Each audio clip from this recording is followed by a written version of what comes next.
Relation and function, उसमें हमने देखा था types of relation, symmetric relation, reflexive relation, transitive relation and equivalence relation. उसके बाद नेक्स्ट टॉपिक में हमने देखा था टाइप्स ऑफ फंक्शन, तो उसमें फंक्शन के टाइप्स देखे थे, उसमें देखा था one function and onto function. तो हम आज थोड़ी बात कर रहे कि one function and onto function कब वैलिड होगा, ठीक है। अगले वीडियो में तो बात की थी, लेकिन अभी फिर से एक रिवाइज कर लें कि वन फंक्शन कब वैलिड होगा, वन फंक्शन किसको बोलेंगे, ठीक है। वन फंक्शन किसको बोलेंगे और ऑन टू फंक्शन किसको बोलेंगे।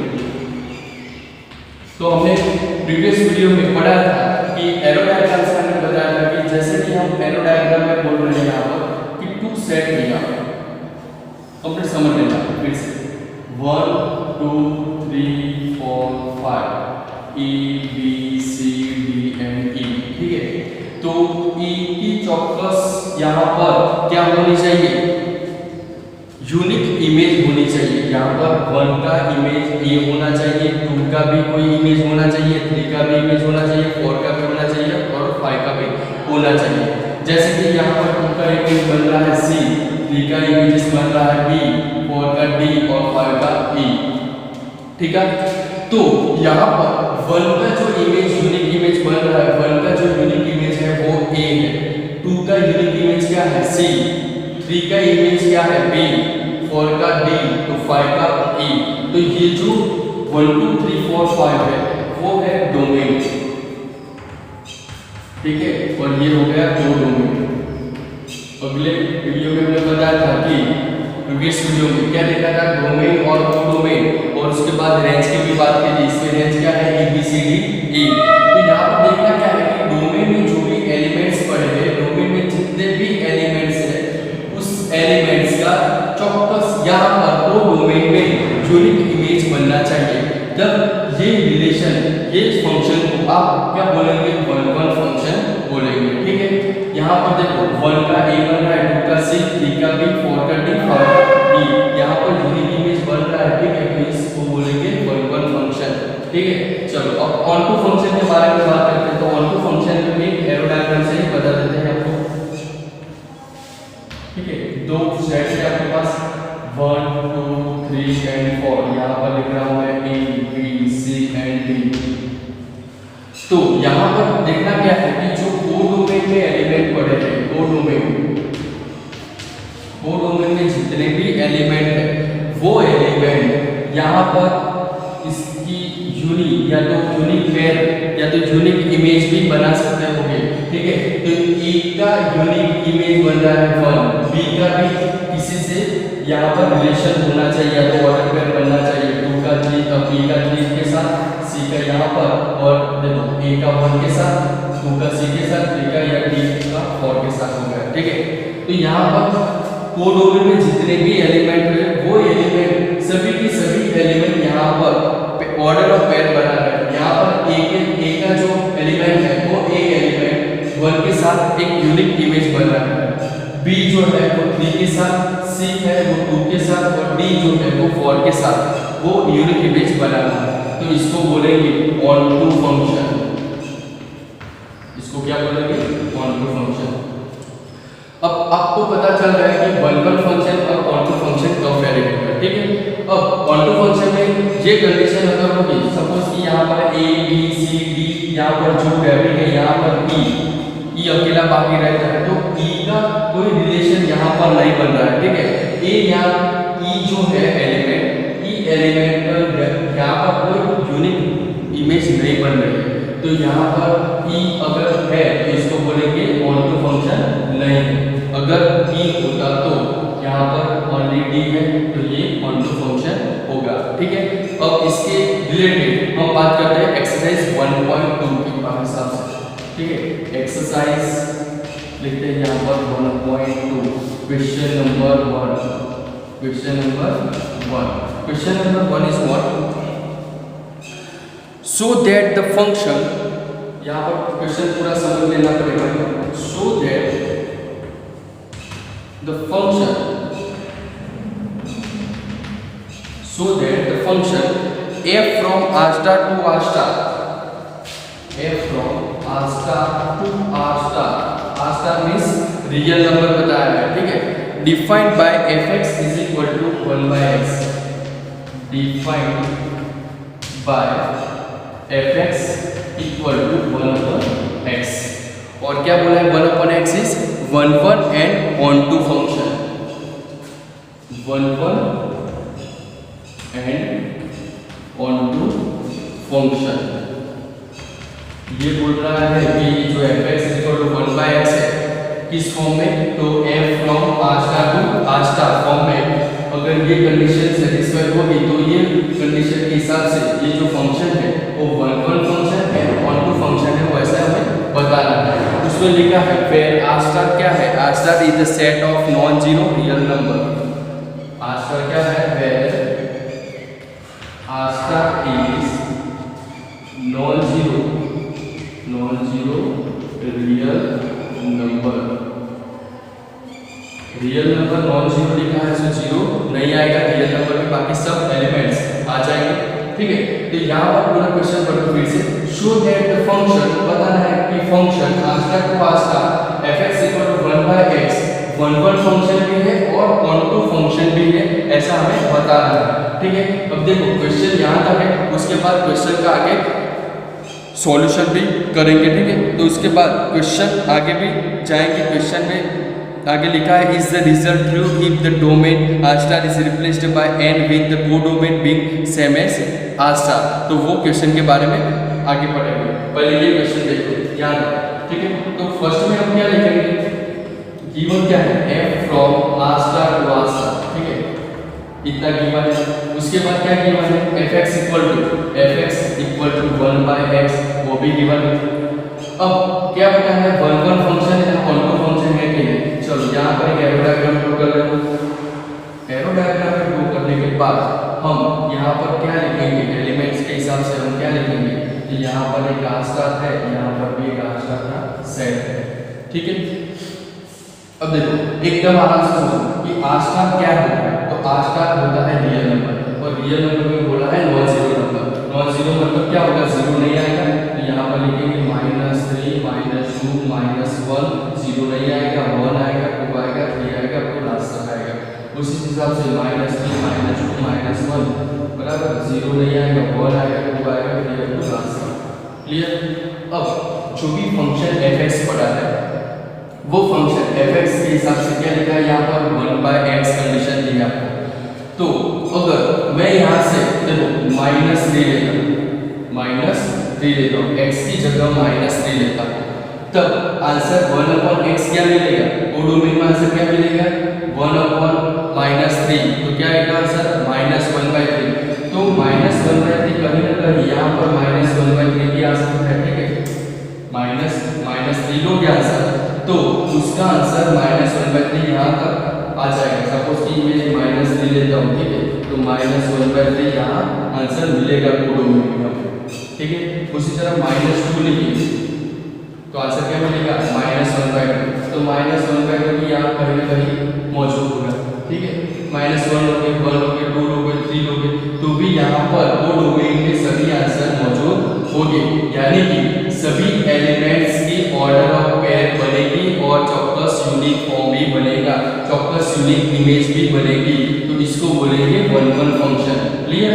तो 1 फंक्शन यहाँ पर क्लियर हो रहा है, ठीक है। लेकिन अब लिखना कैसे, तो लिखना ऐसा है कि यहाँ पर लिखेंगे कि let R star is non zero real number. तो नॉन जीरो रियल नंबर है, तो आर स्टार में क्या आएगा, आर आएगा, -0 आएगा, ठीक है, ऐसा हम लिख सकते हैं। उसके हिसाब से आगे लिखेंगे कि late x1 and x2 be two numbers। ध्यान से देखना, यहाँ पर लिखना कैसे वो इम्पोर्टेंट है, आपको समझ में तो आ जाएगा कि ये 1 फंक्शन है, लेकिन लिखना कैसे है कि late x1 and x2 be two real numbers belongs to R स्टार, बिलोंग कर रहा है आर स्टार से, ठीक है।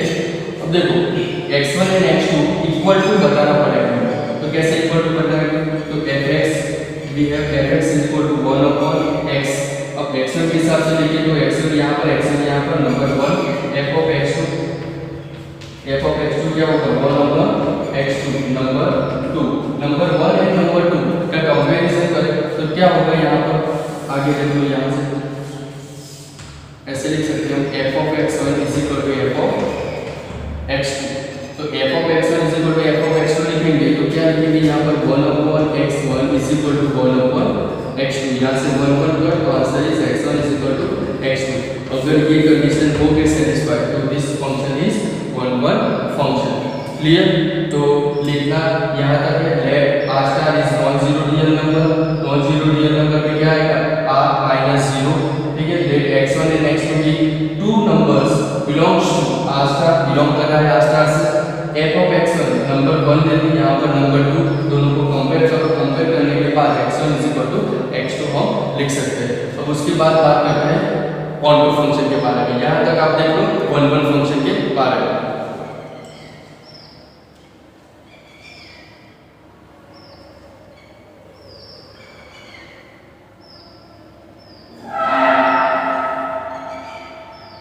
अब नेक्स्ट बात करते हैं क्वेश्चन नंबर 1 पे। 1 फंक्शन तो क्लियर है, लेकिन ऑन टू फंक्शन में क्या लिखेंगे, तो लिखेंगे for on to function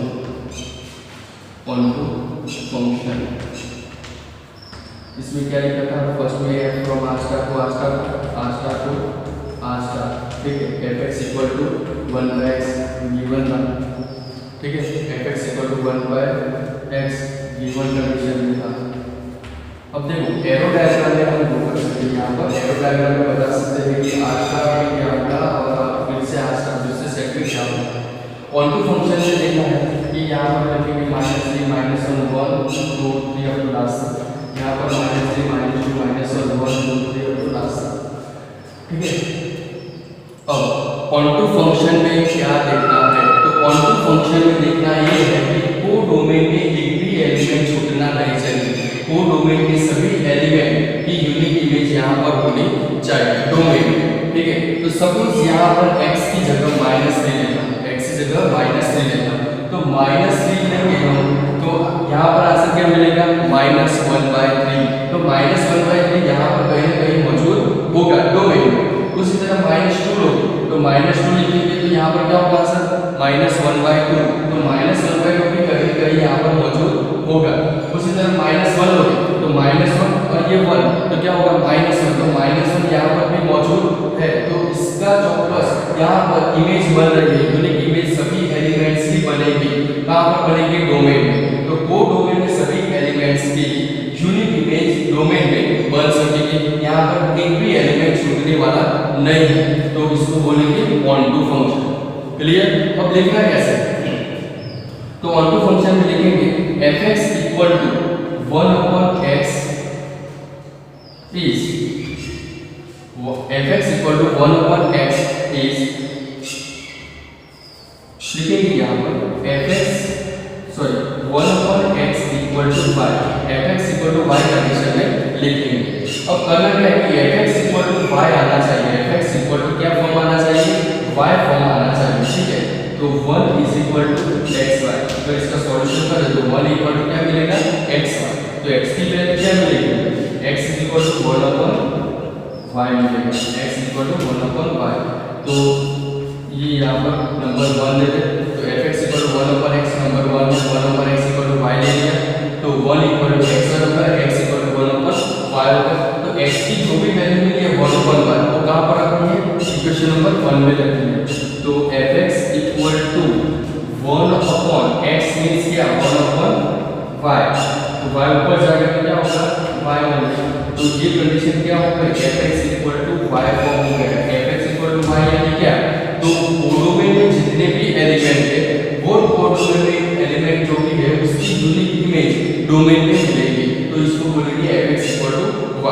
so this function is onto function, this function is onto function, ठीक है। अब नेक्स्ट क्वेश्चन अभी चल रहा है, ठीक है। यहाँ तक आप क्वेश्चन कंप्लीट कर दो कि 1 फंक्शन और ऑन टू फंक्शन फंक्शन कैसे बताएंगे। अब आगे बात करते हैं क्वेश्चन आगे, ठीक है। अब क्वेश्चन आगे है exercise 1.2 question number 1 is continuous. Question आगे लिखा है इज द रिजल्ट ट्रू, अगर रिजल्ट ट्रू है if the domain R star is replaced by N with the codomain with being same R as R star, ठीक है। इसमें क्या लिखा है कि f from R star to R star था, f from R star to R star, ठीक है, और गिवन था fx इक्वल टू 1/x, और उसमें रिप्लेस क्या करना है, if the domain R star is replaced bye n, this is the domain, ठीक है, ये है डोमेन और ये क्या है codomain, this is the domain और दिस इज द कोडोमेन, ठीक है। तो डोमेन को रिप्लेस करना है और रिप्लेस करने के बाद क्या रखना है उसमें, एन रखना है, N with the codomain being same as R star, तो कोडोमेन सेम ही रखना है आर स्टार का, आर स्टार ही रखना है, ठीक है। तो फंक्शन चेंज हो जाएगा, फंक्शन क्या हो जाएगा N to R star by replaced, ठीक है, F from R N to R star. अब गिवन क्या है fx equal to, here fx equal to 1/x is given, ठीक है। यहाँ पर एक एरो डायग्राम बना सकते हैं हम, और उसमें कंडीशन है कि कौन क्या बन सकता है, 1 फंक्शन बनेगा या ऑटो फंक्शन बनेगा। तो हमें एरो डायग्राम से हम लिख सकते हैं यहाँ पर n की जगह क्या आएगा, n is equal to natural number, तो नेचुरल नंबर क्या आएगा 1 आएगा, 2 3 4 लास्ट आस्टार में क्या आएगा, यहाँ पर n है ये आस्टार, तो आस्टार में क्या आएगा -3 -2 -1 1 2 3 अब तो बहुत सारे नंबर आएंगे, फ्रेक्शन नंबर आएगा, ठीक है, p/2 फॉर्म में आएंगे, ठीक है, बहुत सारे सभी नंबर आस्टार में आ जाएंगे, लेकिन ये आस्टार नॉन जीरो नंबर ही रहना है, ठीक है। ओके चलो अब करना क्या है कि 1 फंक्शन हमें समझना है, तो 1 फंक्शन समझने के लिए x की वैल्यू को डोमेन में से लेंगे हम, तो डोमेन में से सपोज कि 1 लेते हैं, तो 1 लेते हैं तो 1/1 क्या होगा आंसर 1, तो यहाँ पर एक यूनिक इमेज बनेगी 1 की, ठीक है। चलो 2 लेते हैं तो 1/2, तो 1/2 कहीं ना कहीं यहाँ पर आएगा, कहीं ना कहीं आएगा 1/2, ठीक है। 3 लेंगे तो 1/3 कहीं ना कहीं आएगा, ये भी 1/3 आएगा, 4 लेंगे तो 1/4 भी कहीं ना कहीं आएगा, यानी कि डोमेन की एक यूनिक इमेज को डोमेन में मिल रही है, ठीक है, तो इसको बोलेंगे ऑन 1 फंक्शन। तो हम लिख सकते हैं यहाँ पर fx इक्वल टू 1/x, तो f of x1 is equal to 1/x1, उसके बाद f of x2 is equal to 1/x2, तो f of x1 is equal to f of x2, तो x1 is equal to x2 होना चाहिए, तो 1/x1 is equal to 1/x2, so x1 is equal to x2, so this function is 1 function, clear। अब onto function के बारे में बात करते हैं। onto function यहाँ पर होगा या नहीं वो चेक करेंगे, तो पहले तो fx इक्वल टू v है, और यहाँ पर लिखे for onto function, for onto function, तो यहाँ पर लिखेंगे v है fx equal to 1/x, late अब लिख सकते हैं यहाँ पर late x1 and x2 be two numbers belongs to R star, ठीक है, x1 and x2 two numbers belongs to R star, और उसमें लिख सकते हैं हम कि R star में से कोई भी नंबर को हम सिलेक्ट करें, वो नंबर यहाँ पर मिलेगा या नहीं, और छूटेगा तो ऑन फंक्शन नहीं रहेगा, ठीक है। चलो -3, तो -3 यहाँ पर ले लिया तो -1/3 हो गया, यहाँ पर -1/3 होगा नहीं होगा, क्यों नहीं होगा, क्योंकि दिस फंक्शन इज एन, यानी कि नेचुरल नंबर है, फंक्शन का जो सेट बना होगा वो कौन सा नंबर है, ये नेचुरल नंबर है, तो यहाँ पर लिख सकेंगे -3 is not belongs to x1, not belongs to domain, ऐसा लिख सकते हैं कि not belongs to capital N है, एन में नहीं होगा, ठीक है। तो हम बोल सकते हैं कि this function is not onto function, this function is not onto function. तो वन वन फंक्शन में पता चल गया कि x1 is equal to x2 यहाँ पर हो रहा है, ठीक है, x1 एंड x2। यहाँ पर जो x1 लिखा है ये है x2, तो बिलोंग कर रहा है स्टार से। अब ये कंडीशन है कि 1 का अगर 1 यहाँ पर रखेंगे तो 1 का इमेज 1 बनेगा, 2 का इमेज 1 का 2 बनेगा, 3 का इमेज 1 का 3 यहाँ पर भी बनेगा, 4 का 1 का 4 भी बनेगा। आगे ही आगे अंदर अंदर कोई भी इमेज बन सकता है यहाँ पर। तो this is the one one function. Onto function में क्या होगा कि अगर -3 रख दें यहाँ से उठा के -3 fx की जगह रखें f1 अपॉन माइनस, तो -1/3, तो -1/3 कहाँ पर देखना है हमें, डोमेन में देखना है। तो डोमेन में n के हिसाब से हम नहीं लिख सकते, क्यों नहीं लिख सकते यहाँ पर -1/3, क्योंकि आंसर है ही नहीं, n में तो क्या आएगा 1/3, आपको पॉजिटिव नंबर ही आएंगे, ठीक है। तो this function is not onto function. Clear. तो क्वेश्चन नंबर 1 का सॉल्यूशन